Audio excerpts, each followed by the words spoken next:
দর্শক বন্ধুরা, এই গাড়ি থেকে নামলাম, একটু ঘুরতে যাওয়ার জন্য রওনা দিলাম। দেখতেই পাচ্ছ এখানে যা বৃষ্টি হয়েছে, কাদা কাদা হয়ে গেছে।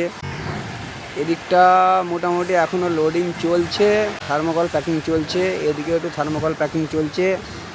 আর এদিকে রাস্তাটা দেখতেই পারছো কি অবস্থা, যাবো কোন দিক থেকে সেইটাই চিন্তায় পড়ে যাচ্ছি বন্ধুরা।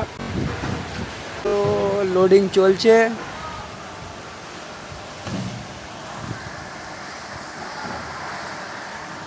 আমার মোবাইলের ক্যামেরাতেও বৃষ্টির জল পড়ছে। এদিকে পার্কিংটা মোটামুটি একটু ক্লিয়ার হয়েছে, আগে তো অনেকটাই জ্যাম ছিল।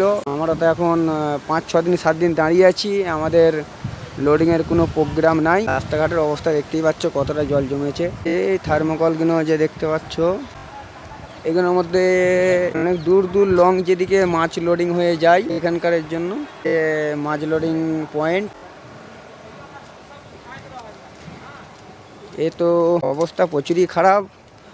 অন্ধ্রপ্রদেশ, আমরা নারায়ণগ্রামে আছি। গেট পর্যন্ত একবারে কাদায় কাদা, যেতে বিরাট অসুবিধে হচ্ছে। ক্যামেরাতেও বৃষ্টি পড়ছে। টেক কেয়ার, সকলে ভালো থাকবে বন্ধুরা। এই পর্যন্তই।